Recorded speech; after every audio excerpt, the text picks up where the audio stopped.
Margaret Murray, 1863–1963, Part 1. Margaret Murray was a pioneering Egyptologist, archaeologist, anthropologist, folklorist, and a trailblazing first-wave feminist. She gained lasting fame for her influential books on witchcraft, which played a crucial role in shaping modern Wicca. While some of her theories have been debunked, her impact on both academia and modern paganism remains significant.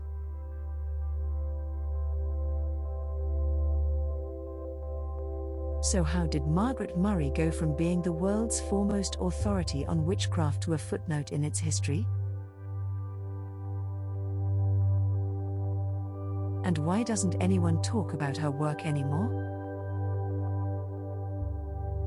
Murray believed that witchcraft did exist, and that it was an organized religion, a fertility cult that worshipped a horned god.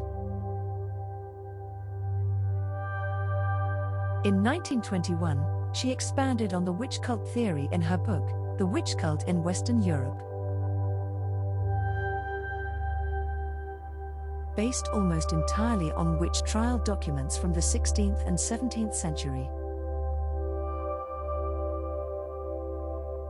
Murray's hypothesis was that witchcraft predated Christianity and was eventually absorbed into it, the horned god becoming an avatar for Satan.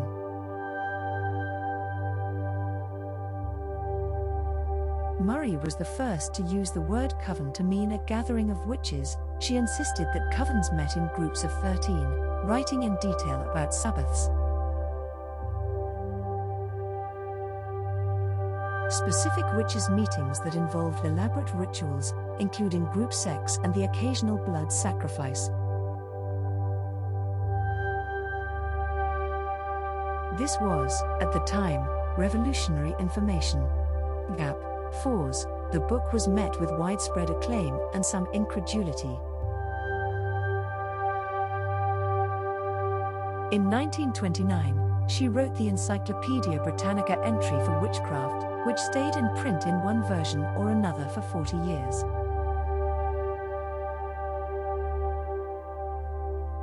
For years, she was considered the only authoritative voice on the subject. Aldous Huxley was a fan.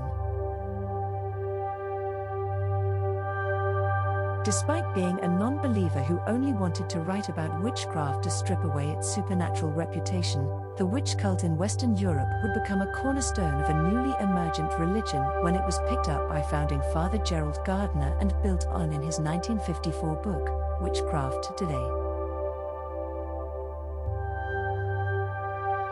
Gardner took Murray's witch cult theory and used it as a framework on which to hang his other influences, Aleister Crowley's writings, his own personal occult experiences, Freemasonry, to formulate a contemporary pagan religion. We now know it as Wicca. Murray was born in 1863 in Calcutta, India, into a middle-class family of British heritage.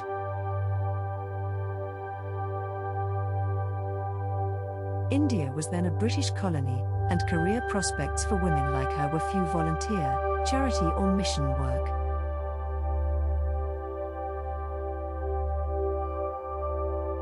Her mother, also named Margaret, had served as a missionary before she was married, traveling the country by herself in a period when it was unusual to do so.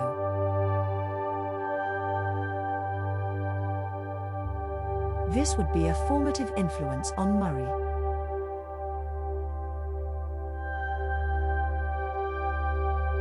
She and her sister were sent to England to stay with her Uncle John, who was a vicar. He believed that women were naturally inferior and should be morally and physically spotless.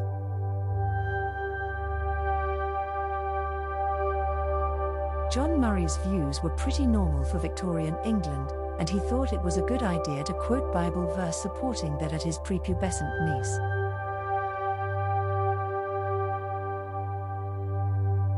In her memoirs, Murray called her uncle a dominant male, which was probably her own polite shorthand for rampaging sexist. Her uncle did influence her profoundly in one aspect, though. He introduced her to archaeology.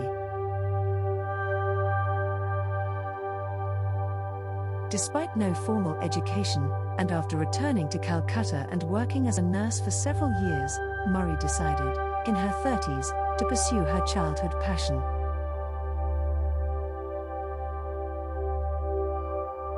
With her mother's encouragement, she moved to London and started studying Egyptology under pioneering archaeologist Flinders Petrie. Her ascent was steep. In 1898 she became the first female lecturer in archaeology in the United Kingdom.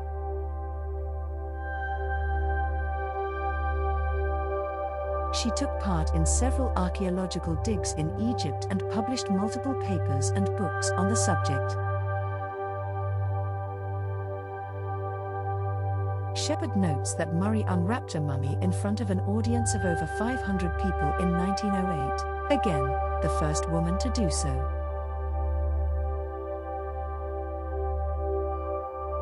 Murray was successful and well respected by her peers.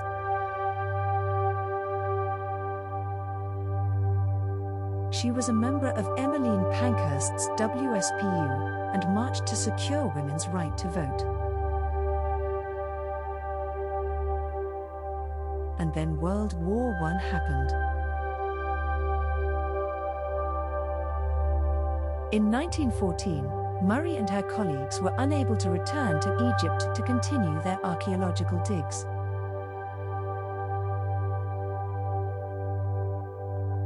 Murray volunteered as a nurse for the war effort, but became sick and was sent to recuperate in a small town in Somerset, Glastonbury.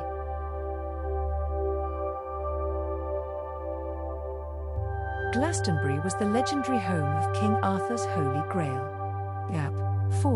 And a nexus point for folk tales of the occult.